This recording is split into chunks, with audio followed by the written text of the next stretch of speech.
Many of you have asked about my skincare routine, JK.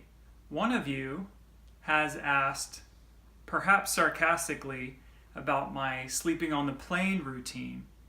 So, without further ado, here it is.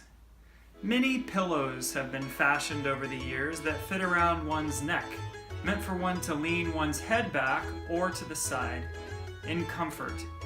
The problem is, in my view, these are not comfortable enough. What one really wants is to lean forward, putting one's head down in a natural sleeping position and letting the head completely rest. There have even been neck pillows made that have something that goes under the chin.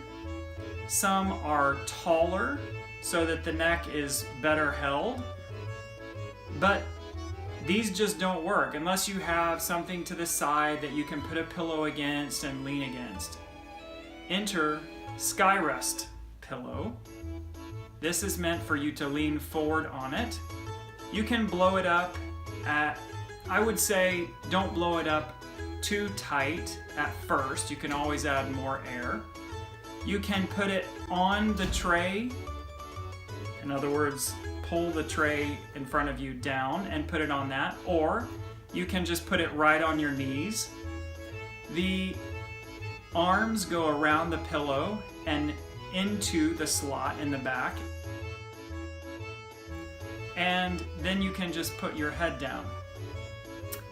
You can also lay on it as you would a student at a desk on his or her backpack with books, with the arms over the top of it. The problem is that when you put your head down, when you put it to the side for too long, if you're going to sleep there for a couple of hours, it's going to make a crick in your neck. And in fact, you may not even fall asleep because it's just too uncomfortable. Because you want to put your head straight down. This would be the most ergonomic position for the neck. But when you do that, you can't breathe because you put your face straight into the pillow. So you need something to support both your chin and your forehead. For the forehead, I suggest a pillow or two pillows. I have now gone more to the inflatable ones because they go down really light into, hello, sorry, go away.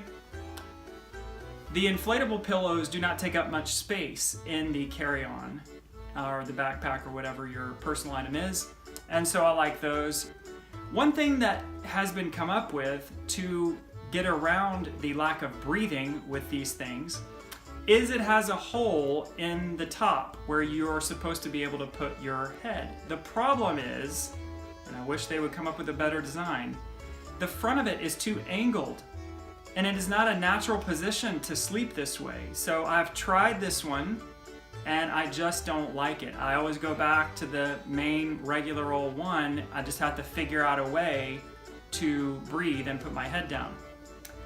The other thing that I'm going to try this trip, which I haven't tried, is the chin support, which looks like I've been in a car accident and have a neck brace on, but I think it might just do the trick, combined with double inflatable pillows for the forehead, braced against, of course, the back of the chair in front of me. I think it has a high chance of being a really good thing. Now, once you feel like you're comfortable, so this comes first, and once you feel like you're in a good position, you feel comfortable, then I would suggest adding a small blanket over the shoulders and back, because it is not as, some for warmth if the air is good, but also for comfort. It just makes you feel like you're in bed. So just covering the shoulders and back really helps. So I have a really light one.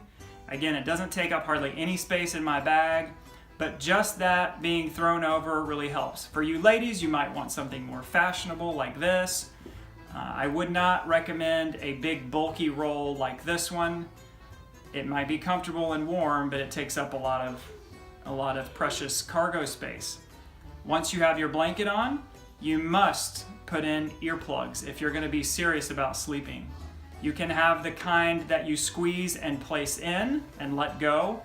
Those will make your ears sore after a few hours, so you can go with the kind that it's the wax and you stuff it in there. I think those work well. And then finally, you need a good eye cover to block out any light. And so I would go ahead and invest the extra $5, get you a good soft one that feels good, and then now you are ready to go. Now, one of the problems some people have with this method is that they think it looks dumb. A person whose name rhymes with Delaney has voiced this opinion to me before. So, word to the wise, you must be able to tolerate a certain amount of stares and looks if you're going to take this line. However, you will sleep much better than they will, so ultimately you will decide who has the last or the better laugh, the more deserved. Lastly, on this particular trip, our plane leaves at 4 p.m. from Atlanta. We will arrive in Rome at 2 a.m. our time, 8 a.m. Rome time. So if you think about it, we're not going to be really exhausted until the last couple of hours of the flight.